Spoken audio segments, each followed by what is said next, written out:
And welcome everybody, welcome one and all. Again, my name is Kevin Hendricks. I'm the Executive Director of the Fund for People in Parks. And welcome to this coffee break virtual visit at Manzanar National Historic Site. Bernadette Johnson, the superintendent of the park, and her staff have graciously agreed to spend some time with us today and show us a little bit about what's going on at the park lately and talk about a couple of projects that we've done with them. And so Bernadette and staff, I'm so thankful that you've made some time to do this. First, I want to acknowledge some of our great donors and supporters that are online with us today. Wally Wallner, Dan Jensen, Jan Richardson, Tom Bliss, Levin Nishkian, Kathy Rose. I'm so glad you could join us today. We have a number of other donors that can't make it live and want to watch the recorded version. So welcome one and all. I'm glad you could join us. We also have a number of Park Service friends and partners on the line with us today, and actually quite a large audience today. So a neat event.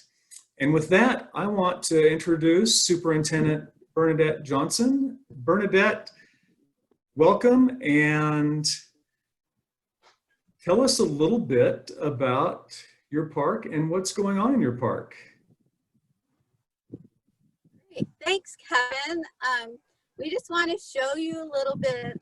Thank you for joining us on this coffee break. I hope that you have a nice cup of coffee or hot tea or other beverage of your choice. But we're going to spin the camera around very slowly. Bernadette, I'm sorry to interrupt you, Bernadette, but it looks like we're not getting your video. I think you might need to re-enable your camera. Okay, thanks for that heads up, Katie. We're working on it. Can you see us now? Not just yet, no. Ah, There we go. Perfect. we have it now. All right, well, sorry for that technical glitch, but we'll spin the camera around so you can get a glimpse of what I'm looking at. I'm looking at one of my very favorite peaks, Mount Williamson. I get to see it every day out of my office window. So as you sit back and hear from our staff, just imagine you're standing here with me today. So it's a breathtaking view. I never tire of looking at it, and it's just a majestic peak. I believe it's the second highest peak in the Sierra. As we're spinning the camera back around, you're going to see the landscape that was originally part of the World War II Rehabilitation Center at Manzanar. And then ultimately, when the camera gets back to me, you're going to see some of the replica barracks behind me.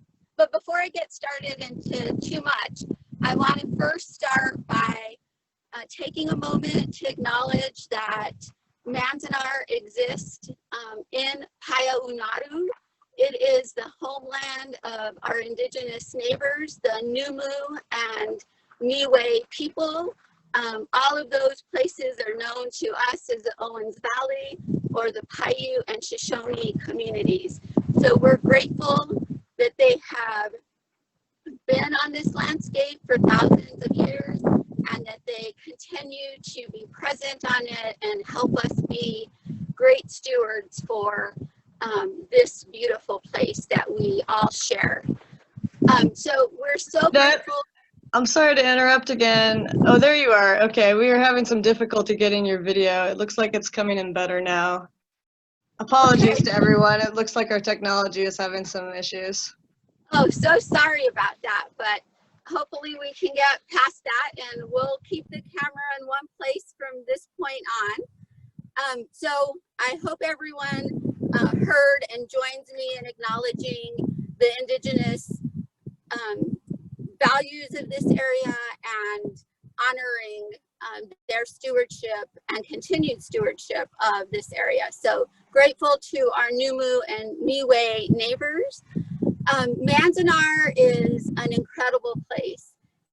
It has seen so many things on this landscape. 157 years ago, our Numu neighbors were forcibly marched from just 6 miles north of here to Fort Tejon, several hundred miles south of here. So forcibly treating people is derived right on this landscape that you're seeing today. We fast forward to 1942 when over 11,000 Japanese Americans and Japanese immigrants were forced onto this land to endure incarceration during World War II.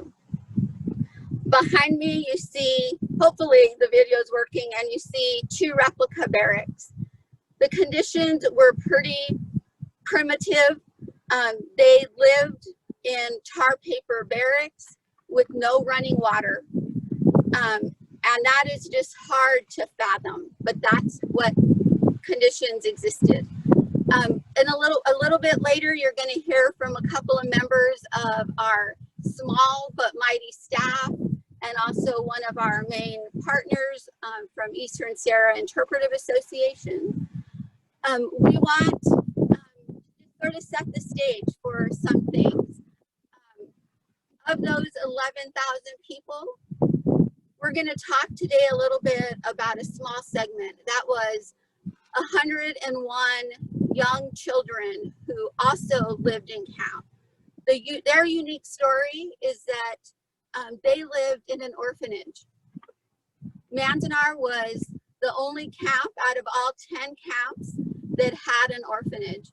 And so for various reasons, either young children lived in orphanages or their situation created a scenario where they had to come to this orphanage. And my colleague will talk about that in a little more detail. And we'll hear one of the voices, one of the children. Kenji Suematsu will be telling us a little bit about his experience. Our oral history program is one of the things we're very proud of. Since the park was created, we've recognized that it's a race to collect stories and memories and preserve those experiences. So to date, we have created 642 oral histories. Those go into our permanent museum collection, and I think you'll enjoy some of the clips that you're going to see in just a few minutes. About 105,000 people on average come to Manzanar annually.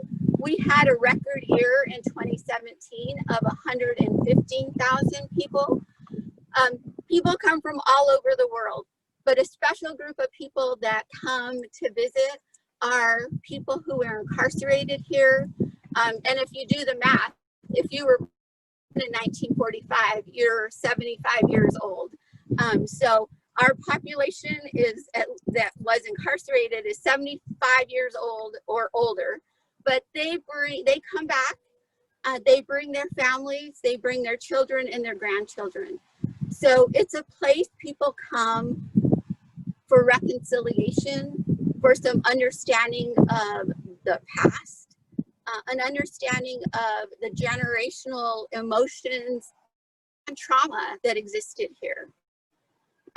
So I think I'm going to stop here, and I'm going to pass it on to my colleague Alisa Lynch, who is on site out at the location of the orphanage, which is called Children's Village. So again, thank you so much for being with us this morning, and I'll chat with you in a few minutes. And Kevin, thanks so much for everything you and the fund have done to help advance our oral history program. I'm not going to steal thunder, but there's another surprise coming later.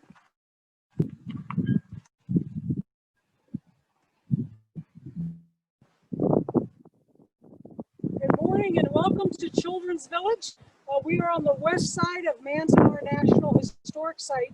And just to give you a little bit of context, after Pearl Harbor, and when we entered World War II, President Roosevelt signed in February 1942 an executive order which said the Army could remove any and all persons.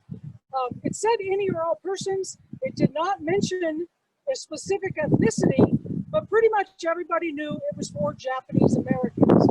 Now, at that time, in the spring of 1942, when the U.S. Army started removing Japanese Americans from their West Coast communities, they were being sent first to what were called assembly centers, and then eventually to 10 camps, Manzanar and 9 others like it. And each camp is unique. The communities that went there were unique. Each camp has its own personality, even though they have a lot of commonalities. One of the things that makes Manzanar unique is that it was the only camp that had an orphanage. So orphans from any of the other 9 camps or Manzanar would be brought here to Manzanar during the war. Now, as Bernadette mentioned, some children were orphans before the war. And there were children from 3 different homes who came here to Manzanar. And that is the Shonyen Orphanage in Los Angeles near Silver Lake. There were also children from the Maryknoll home in Los Angeles and children from the Salvation Army home in San Francisco. So those are 3 big orphanages that were transferred here with their staff and with the children. But there were also orphans who came here who were orphaned because of circumstances during the war. That might be that maybe they only had one parent and he or she might have been arrested after Pearl Harbor. There's actually a very tragic case here in Manzanar where 4- and 6-year-old girls from a family were brought to Children's Village because their father murdered their mother and then committed suicide. And so, history obviously is a collection of stories, and there are 120,000 stories in all of these 10 camps, but I think some of the most moving are the ones of the orphans who came here to Manzanar. Like I said, history is nothing but a collection of stories, and we really sincerely appreciate that the Fund for People in Parks has played a really active role in helping us preserve some of those stories. They've provided support for our oral history program through supporting travel and trips for us to actually go to people who have direct connections. We also have benefited because your support purchased a whole new series of oral history equipment that allowed us to record some of the stories, including one you're going to hear in just a moment. I do want to point out, just physically, so you have a sense of the Children's Village site. Katie, if you could put up the picture that says looking east. We are standing just a little bit east of where that photograph was taken. You should see 3 barracks buildings. These are bigger and nicer than what other Japanese Americans lived in. Children's Village was kind of a community within a confined community.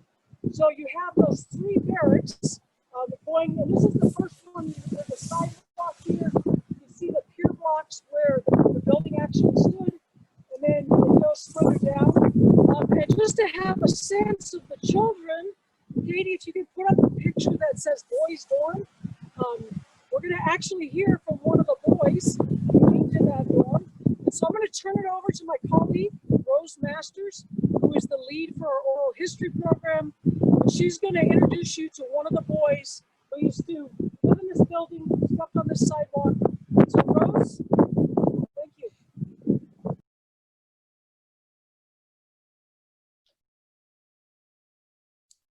Hi, everyone. I hope you can hear me. My name's Rose Masters. I lead our oral history program here at Manzanar National Historic Site. We have had this program since 1999, but recently we've been operating under the grant from Fund for People in Parks. And as Alisa mentioned, it's made it possible for us to have new high quality video equipment to record these oral histories on. And we've been able to record 64 new oral histories under this grant, which is just an extraordinary and invaluable collection of stories that will be preserved for all time. The story we want to share with you today is from Kenji Suematsu, who is a young man at the Manzanar Orphanage. Bernadette Johnson and I met Kenji last year when he visited Manzanar with his wife and took us on a walking tour of the orphanage, which was at that time starting to be uncovered through an archaeology project. In February of this year, we had the opportunity to go to Kenji's home, luckily before the pandemic, and interview him. And in this interview, and actually, Katie, if you could put up the photo of him from when he was a kid in 1944, perfect. There he is. In this interview, he's going to talk about how he ended up incarcerated in Manzanar, inside the orphanage there. He's going to share a description of some of the on-the-ground landscape memories he has of the orphanage, which are examples of how oral histories can help contribute to archaeological work that we do at Manzanar. And he's going to share some parting thoughts that he closed the interview with. So without further ado, here is Kenji Suematsu.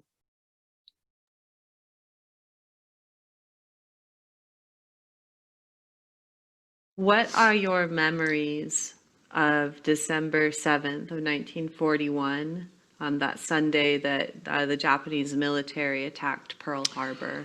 Oh, we had just moved to Costa Mesa or thereabouts, and that's where our friend was, or family friend was, that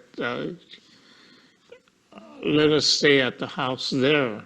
And it's when that night, or one of the nights after we've been there for a week or two, that my father disappeared in the middle of the night. That's when the police, FBI, had apparently took him and left panic my mother as she tried to start the car, and this car was in gear, and she almost went through the garage. So the neighbor came down and took us, meaning the kids and her. And I don't know what the arrangement was and when the arrangement was made, but in either case, he drove us to Hollywood. That's where the orphanage was. And my mother, we said our goodbyes there, and then he took my mother to somewhere else, which I find out later was to a sanitarium or someplace in that order. And the three of us were left at the orphanage. I don't recall the trip, and I don't recall actually reaching Manzanar and reaching the barracks where the orphanage was. My memory is only flashing here and there throughout the course of the time I was there. Well, the young children had to be kept monitored, and they had an area between the missile and the children's house or residence, where the area was blocked off inside between the two buildings to keep an eye on children that's there. And the fences were built by the adults, or so-called adults of the group, and the material they got was from live trees. And they stuck the live trees, after they cut it to size, they stuck it into the ground and made their cross beams and all that stuff around that, between the two houses. And how, if those are live trees, how did that fence change over time? Well, I knew, in my memory is that when I looked at the trees, the leaves, the branches, the twigs and stuff that was growing had new leaves coming out, which means that the roots the trunks that were in the ground were rooting. So I know that there was quite a few of those tree trunks that were in the ground were rooting along the fence area, not the cross beams, but the ones along the ground. Yeah. And I thought, oh, this is amazing. Living fence. Yeah, living fence is the name I gave it. We've had up to 115,000 people come through per year. So it's a lot of folks sometimes learning about this for the first time. When these people leave after, spending some time at Manzanar, what do you hope that they have learned when they go back into their car and drive away? Franklin D. Roosevelt was told that Japanese people are not the kind of people that that are trustworthy, and that you don't need to pull them off on the West Coast. They are loyal to their home country, which means the United States, and you're treating them like foreigners, and that's not right. That wasn't right, but he refused to listen to that, and he wrote the order to take them off to the West Coast. And that probably is the worst case scenario, and that I don't forgive him for that, because he was successful in doing one thing: is breaking up the family, and my family.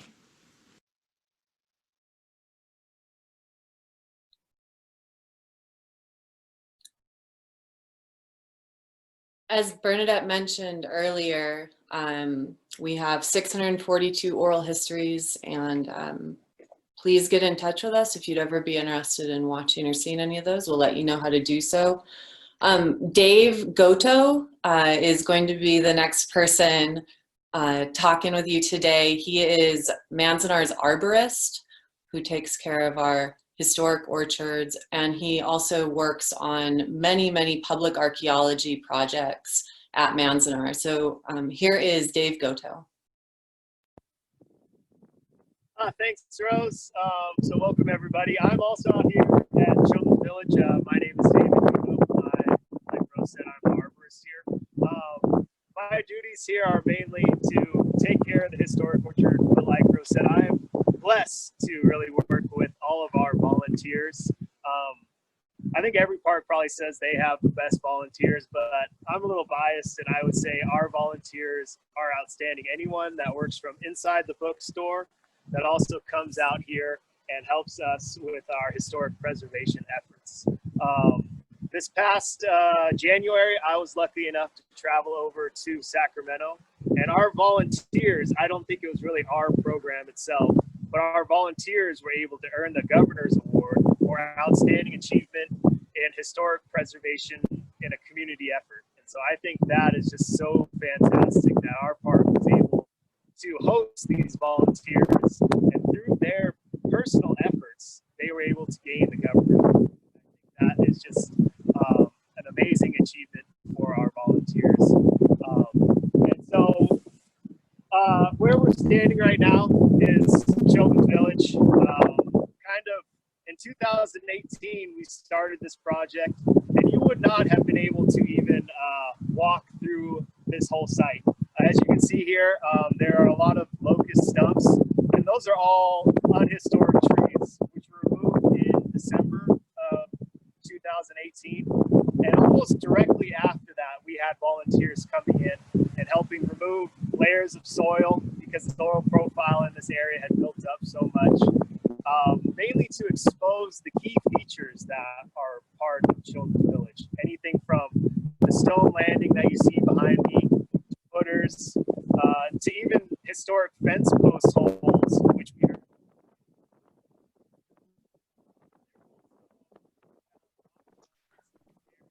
Dave, it looks like we've lost your sound just now.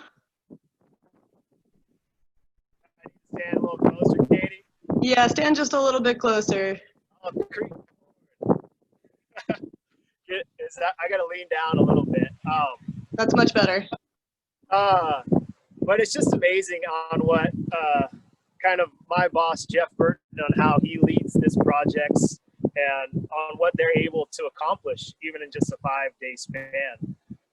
And so kind of, I was going over features that they had found, obviously the stone landing, the footers, but even more interesting than that is kind of the children's toys that they have found. They found Barbie figures, marbles. I think marbles is probably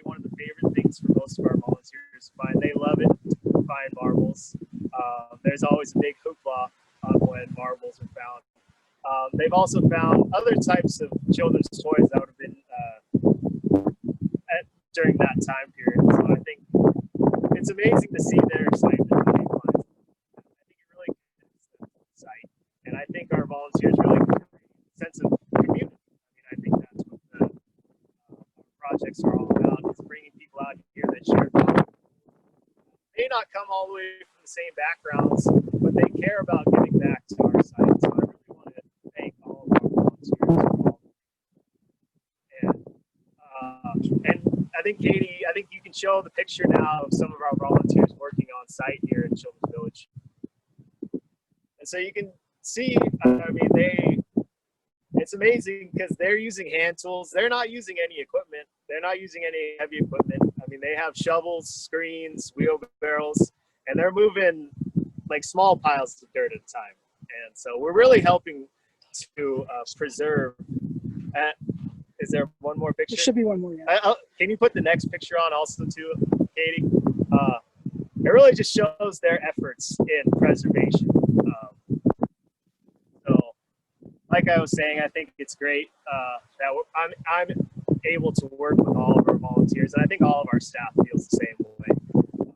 So now I think I'm gonna send it over to Kevin, maybe. Kevin, are you next, or is it Jeff? I am next, Dave. Thanks a lot. Rose and Alisa and Dave, thanks so much for telling us about Children's Village. What a really inspiring narrative about the orphanage. Great work on your oral history project. We are so glad. We're so proud to have helped support that effort. And the video of Kenji, what a powerful video. His story about breaking up families, how it resonates in this time we're in. Really, really interesting. Dave, congratulations on your Community Archaeology Award. That's really fabulous. I want to pass it now to Jeff Gabriel, and Jeff is the Executive Director of the Eastern Sierra Interpretive Association, a really important local park partner. And Jeff, welcome. I'm glad you could join us, and tell us a little bit about your organization and what you're working on. Thank you, Kevin. The Eastern Sierra Interpretive Association is the official agency partner of Manzanar National Historic Site, as well as 3 other national forests and another national park close by, as well as the Bureau of Land Management. So we are very honored and privileged to be a part of Manzanar National Historic Site as their agency partner. And one of the couple things that I think that need to be recognized is the Fund for People in Parks with regard to their financial support on 2 particular projects.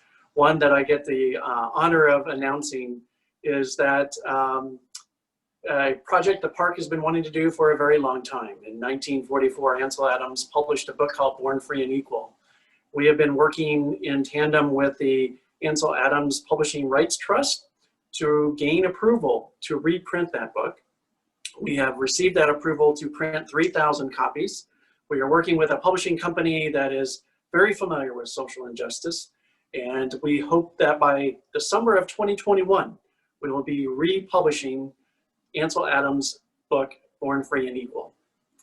The other part that we'd like to share is what Rose talked about in the oral histories, and it was the Fund for the People in the Parks that provided the financial support for us to be able to help our agency partner, the Manzanar National Historic Site, get the audio and video equipment they needed to be able to record those oral histories. So we are very grateful for the support and help that we have received from the Fund of People in the Parks, and we are very honored and privileged to be the agency partner for the Manzanar National Historic Site. Thank you. Thanks so much, Jeff. It's been great working with you in the park. You've been fantastic partners, and it's been very productive. We appreciate your partnership. I want to go now to Bernadette. Bernadette, hopefully you're back online and ready for us again.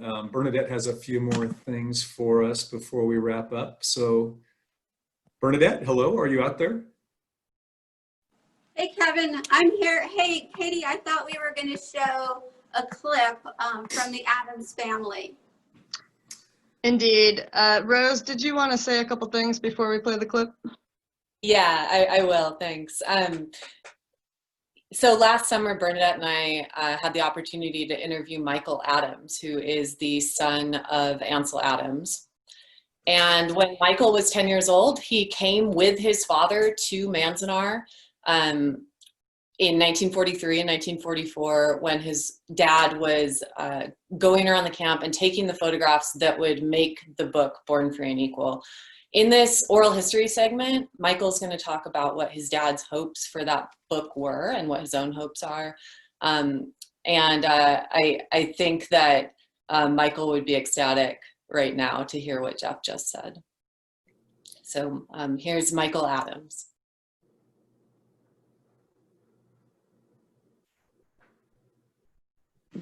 How influenced do you think your father was in his feelings about the incarceration based upon people like Harry and the Obata family that he knew before, long before the war? I think he was very disappointed, and I think he was, that this happened and that it was not right.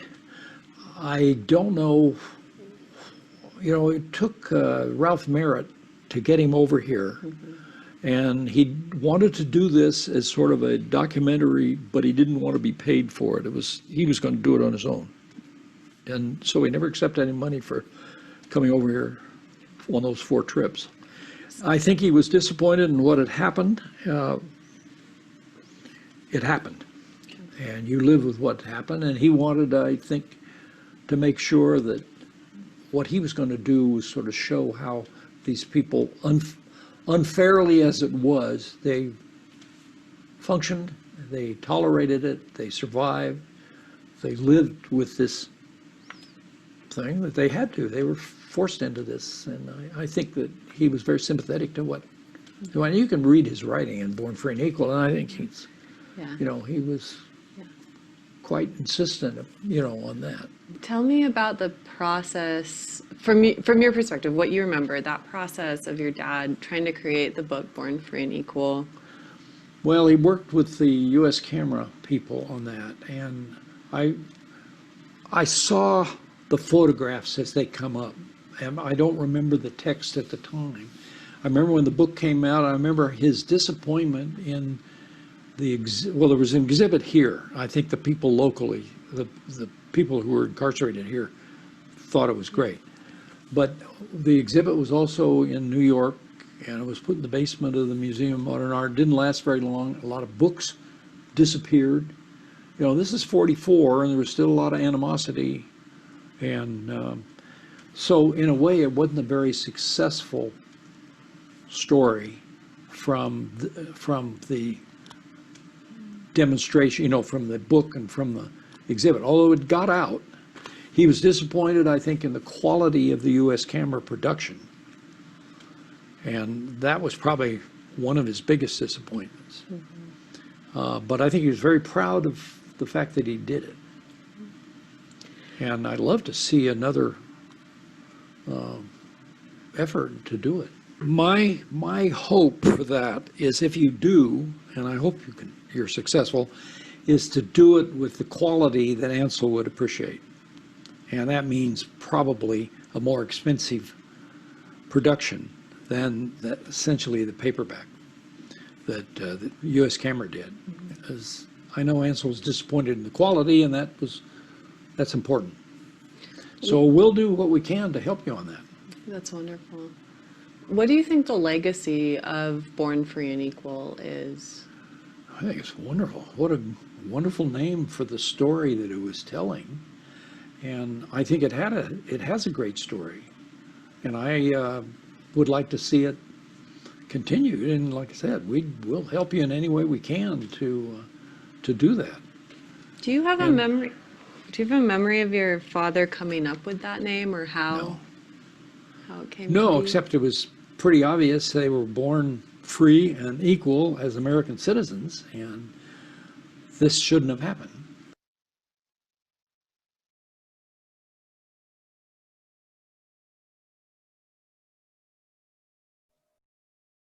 Back to you, Kevin. What a powerful project. Bernadette, Rose, all the staff, I'm so glad you came to us with this proposal to help with Born Free and Equal. It's really a neat project, and Bernadette, I think you want to tell us a little bit more about it. I do, Kevin. Thanks so much. And before I forget to say this, we are eternally grateful to the funds supporting this project, but especially to the Eastern Sierra Interpretive Association and Jeff's personal perseverance with getting permission from the publishing trust. So we really, really appreciate that. But I want to show you the original. Earlier I talked about the stuff we put in our museum collection, our oral histories, objects that people donate to us. But here's an original copy of Born Free and Equal. It's a little scary to hold it, knowing that it was printed in 1944. We keep it in a very special case because it's one of our rare books. But I want to read something to you. And then you can tell now we're not outside, we're in our visitor center. So I think as I'm reading, we want to do a little pan of the visitor center so you can get a feel for that. So this is what Ansel wrote as the conclusion to Born Free and Equal. You have now met some of the people at Manzanar, seen a small part of their daily life and work. I hope you have become aware of their tragic problem. As I write this, men are dying and destruction roars in almost every part of the globe. The end is not yet in sight. What is the true enemy the democratic peoples are fighting? Collectively, the enemy is every nation and every individual of predatory instincts and actions.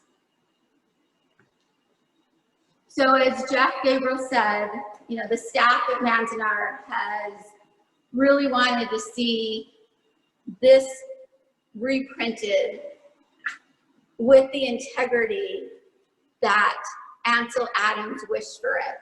We heard from his son Michael a few minutes ago, but we know what Ansel thought about it too in an oral history he did before he passed away.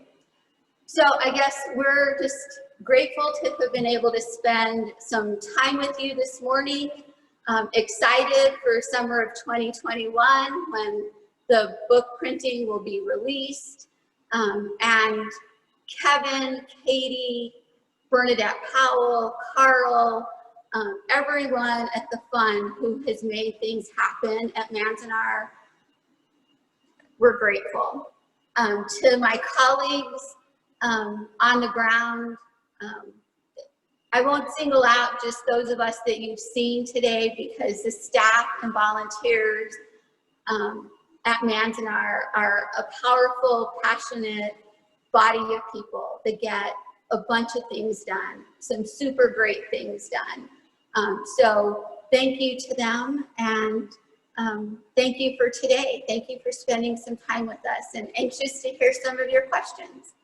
Thanks so much, Kevin. Bernadette, thanks so much. This has been great. Thank you to you and all your staff for the work you're doing to preserve and protect the history there and to tell the stories, to help the public connect to it. We really appreciate the good work you're doing there. Thanks, Jeff, for your partnership with the park, for your work on Born Free and Equal. It's just a pleasure to work with all of you.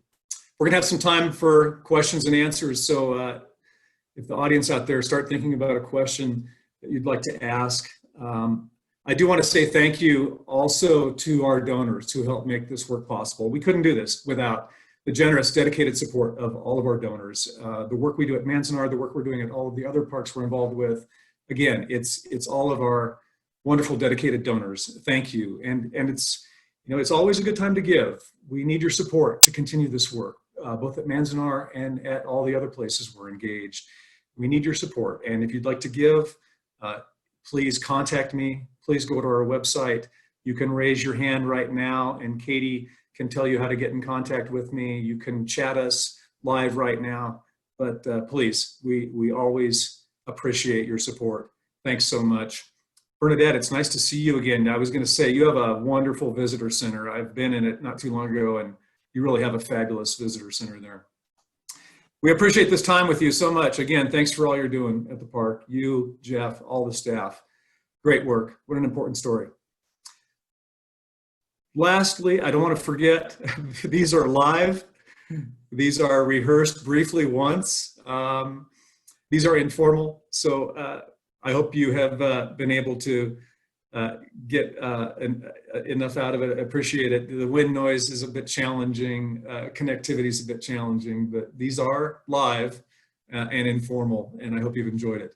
Katie, would you take us to some questions and answers? Yeah, absolutely. We've had some good questions coming in here. Ahead of time, I got a couple of questions from Mark Schwartz. I'll start with one of them, and I'll probably return to his second question a little later. But the first question is, were there any guards who were particularly empathetic or helpful? And conversely, were there any guards that were particularly unpleasant or unkind?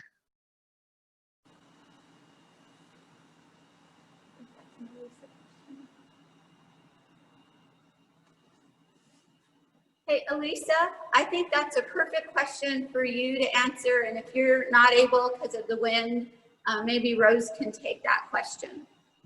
Actually, I'd be happy to answer it. So we do have oral histories that were done with some of the military police. We also have documentation about the military police units. There were several of them that were here. And we also have anecdotal information from people who were in the camp. So like any group of, over 11,000 people who were in the camp, several hundred MPs who were here, usually about 130 of them at one time. There were different groups. And so you have stories, one of the MPs talked about how they were told to stop shining lights on people at night, because they were scaring people. And in fact, one of the children here at Children's Village, who was 3 years old, remembered that she would wet the bed at night when the searchlights came in, because there's a guard tower that way, but there's also one just west of us here where they would have had the searchlights coming in their windows. There's another story that a guy named Maso Kui tells of he and some other boys. He was not in the village, but he and some other boys were over at Bears Creek, which is at the southwest corner of the site, and they were trying to get fish with their hands. And he said the next day, the military policeman came and left some hooks and some frames and other things they could fish with. There are also stories of people, for instance, taking out either coffee or tea to the military police who were in the towers. Remember that many of these guys, some of them were from the South, there were some from New Jersey. They're about 18 years old. Many of them had never been away from home, and they are stuck guarding people that they have been told are the enemy. So it is a really interesting dynamic, and again, a great place to look at oral histories and some of the stories.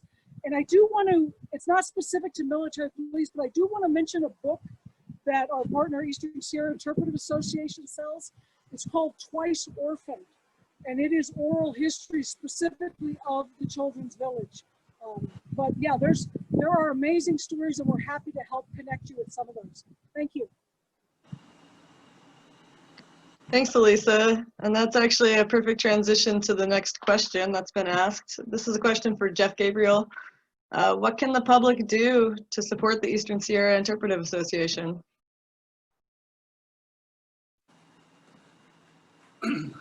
Great question. So we do appreciate the support because as the fund for the people in the parks, they have limited resources, and so we have to use proceeds from the bookstore. So the opportunity to purchase online, which is if you go to sierraforever.org, you'll be able to go to our webpage and you can be able to order stuff via the web store. And then as well as you can be able to donate, and specifically, you can be able to designate your funding for Manzanar as one of the options that are available. So any support that you can give directly to the Eastern Sierra Interpretive Association and Whistler, the fund for the people in the parks, is greatly appreciated because we can be able to continue these projects that by all means are a benefit to everyone. Thanks, Jeff. Our next question is, who planted the orchards?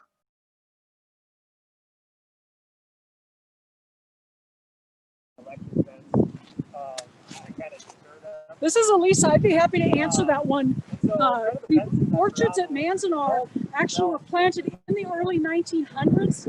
Manzanar was a farming community, and you could come here and buy your plot of land. They would put in your pipe, plant your trees. So it was kind of a turnkey farm operation. It had great promise. The only thing was, as somebody said in an oral history, when the fruit didn't blow off the trees, it froze on the trees. And normally Dave would be answering this question, but we just had some visitors come up. So he's telling them about the trees. So I'm telling you about the other trees. Thank you. Thanks, Elisa. Okay, we have a question from Rebecca Barocas. She asks, will there be pre-orders for the book? I assume she is asking about Born Free and Equal. I don't know if that's a question for Jeff. That's a great question. And honestly, haven't thought about it until I actually read the question. That's great. We probably will do that. I think it'd be a great idea to be able to do. So probably as we get a little bit further in the process, we'll open up the opportunity that people could be able to pre-order their copies. And again, we're limited to 3,000 copies at this particular time. You know, from both the National Park Service staff and ESIA staff, we believe it's going to go quite quickly. So the hope is that at the end of that, we'll be able to reprint additional copies. But at this point, we're limited to 3,000. Great, thanks, Jeff. Michael Ferguson has his hand up. I'm going to try to enable him to ask a question. So let's see here. Michael, if you can try unmuting yourself. Sure. I actually just wanted to know how to donate to some of the charities that you're talking about. I raised my hand when you said raise your hand to find out how to do it. Great. Thank you, Michael. We will put you in, I'll send you a message in the chat. Great. Thank you.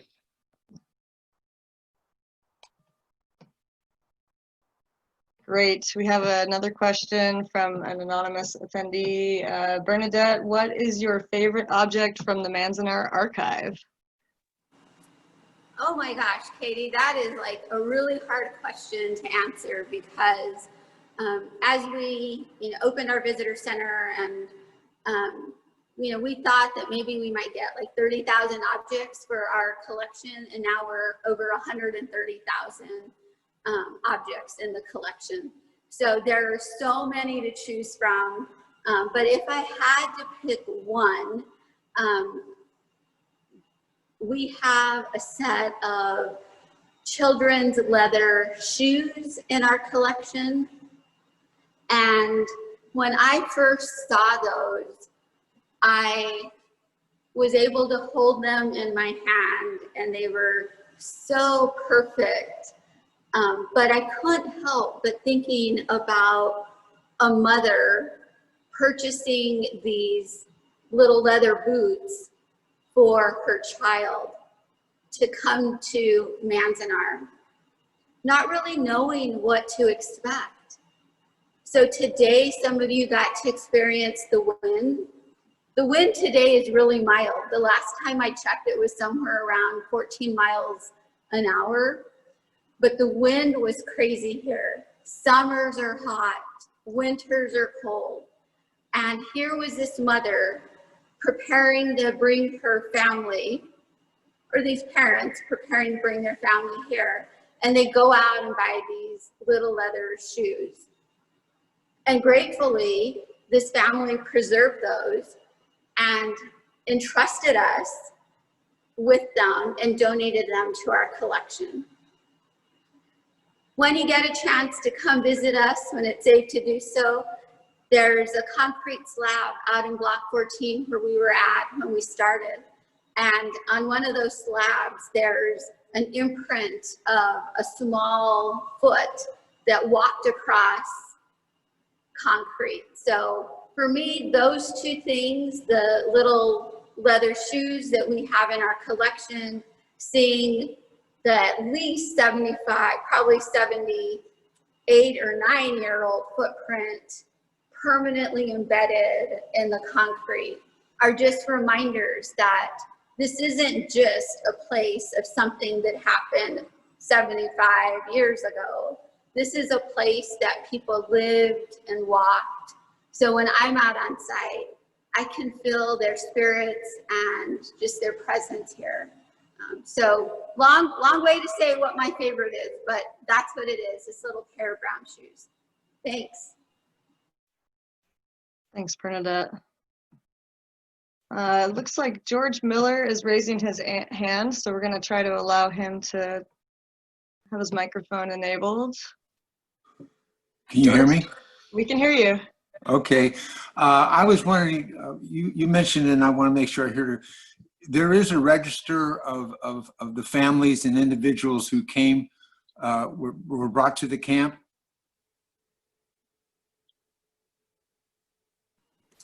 Is that correct? Correct. Roger, that is correct. It's also available online at the National Archives, but we do have a camp register of everybody that was here. If you haven't been to the site, or those of you that have been to the site, when we get to reopen our visitor center, you'll see a new scrim with all 11,000 names. We just got that redone to add people that weren't on it and to make some corrections to spelling. So we do have those lists. Does it also say where they came from? Yes, the roster does say what their pre-evacuation address was, and it says when they left and where they went. Yeah, I grew up in Martinez, and almost all of my friends where I lived out in the agricultural valley behind Martinez were Japanese, and most of them were in the camps during the war. And then when I met them, we became friends for a long, long time, and many of them have dispersed and went their own ways. Many of them very successful, but I ended up going to Japanese school every Saturday, going to the boys' festival, the girls' festival, and every other festival that was around here in the Contra Costa County area. And so I'd love to see the register. Thank you. Yeah, give a shout out. You can also email, I think it's manzanar_info@nps.gov. Okay. Thank you. Great, thanks George and Bernadette. We have another question for Jeff Gabriel. Question is, what other projects is the Eastern Sierra Interpretive Association involved with?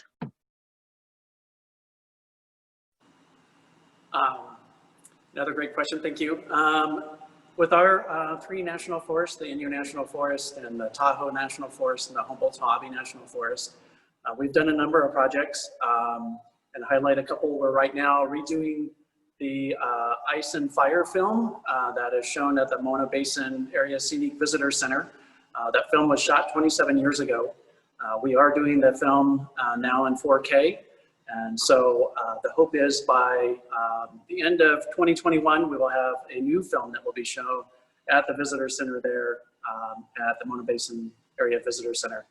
We have also done supporting in the Tahoe National Forest a film called The Legacy that was a part of the Wild and Scenic Film Festival that was produced by the Tahoe National Forest, recognizing again those individuals who were not treated properly and appropriately, but the Chinese immigrants that came over to build the Transcontinental Railroad. And so the film highlights their struggle and how they were used to build the railroad across the Sierra Nevada. So those are just a couple projects. We have many more, but we do appreciate the fund for people in the parks and all their projects that they help support here at Manzanar.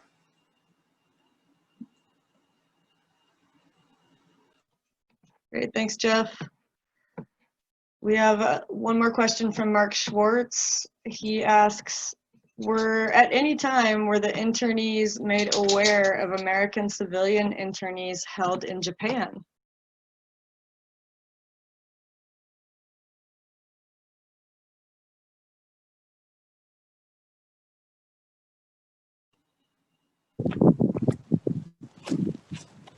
this is Lisa again. So, you know, there was news that came back and forth from Japan. I can't say specifically, but I do know that there was a lot of correspondence. Also, Spain was the power that worked between the United States and Japan. And in the Manzanar Free Press, each of the camps had a newspaper. And we have, at Manzanar, it's called the Free Press. I know that they have articles about what was going on in other camps. And they also occasionally have mentions of things in Japan. And Japan often covered what was happening in these camps, especially when there was unrest, especially when there were crackdowns. And these camps would occasionally cover what was going on in Japan. I think also one thing to be aware of is that there were a number of people who were here who had family in Japan. Sometimes that might have been cousins or aunts or uncles, but oftentimes it was children, you know, or spouses in some cases. And there's two people that I want to mention here. One is a woman named Nawa Munamori, whose son received the Medal of Honor right after World War II. His name was Sadao Munamori. He threw himself on a hand grenade, a German hand grenade, to save his men, and of course was killed. His mother was here confined in a block just a cat corner from where we're standing right now, in block 34. She was here with her daughters and one of her sons, and then Sadao was in the military, but she had a daughter in Japan who was married to a doctor in the Japanese military. One other person who also had a child over in Japan is Reverend Shinjo Nagatomi. He was one of the main Buddhist ministers here at Manzanar. He also did the calligraphy on the Manzanar Cemetery Monument. And his son was in Japan, and his son's name was Masatoshi Nagatomi. He, after the war, came to the United States to join his parents and his three sisters, and spent his career at Harvard, and was a renowned scholar of Buddhism in his own right. So that's a long answer to a short question, but there definitely was interaction and knowledge between here and Japan. Thank you.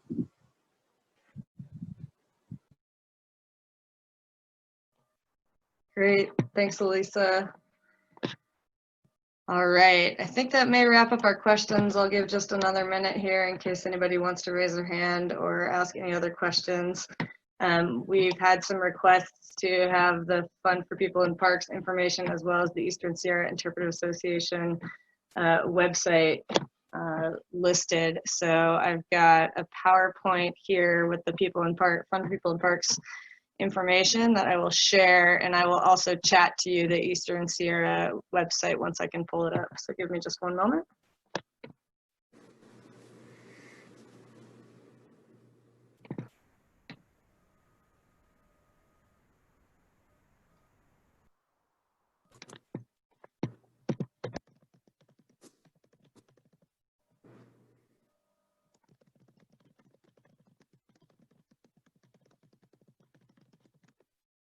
Katie, thanks for getting that up. I just want to say one more time, thanks to our audience for joining us today. Thanks for bearing with us. Again, these are live, informal. We use the existing hardware at the parks, and there are often connectivity issues. We also want to get you outside to try to see some of the surroundings and not just have each speaker indoors. So thanks for bearing with us. It was a lot of fun. Katie, anything else to pass along to the audience or the presenters? That's it from me. Thanks for coming, everybody. All right, thanks again. Bernadette, all your staff, thanks for the great work you're doing there. Jeff, thanks for the great partnership. Thanks again. It's been a lot of fun, and we hope to see you again sometime at another park visit. Bye-bye, everybody. Thanks, everybody.